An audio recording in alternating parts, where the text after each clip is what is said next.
Hi, ನನ್ನ ಹೆಸರು ಮೋಹಿ. ಇವತ್ತು ನಾವು ಟ್ರೆಕ್ಕಿಂಗ್ಗೆ ನೋಡಿ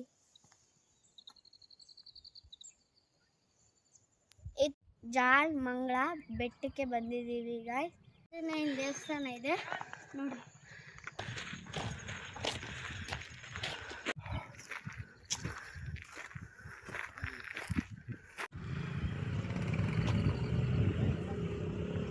ಕಿಲೋಮೀಟರ್ ಇಷ್ಟು ಈ ಥರ ರೋಡ್ ಇದೆ. ಇಲ್ಲಿಂದ ಸ್ಟೆಪ್ ಸ್ಟಾರ್ಟು ಗಾಯ್ಸ್, ಅಲ್ಲಿ ಗಂಟ ಇದೆ. ಇಲ್ಲಿ ಯಾವುದೋ ದೇವ್ರದ್ದು ಪಾದ ಇದೆ ಗಾಯ್ಸ್. ಟೋಟಲ್ 560 ಮೆಟಲ್ಸ್ ಇದೆ ಇಲ್ಲಿ.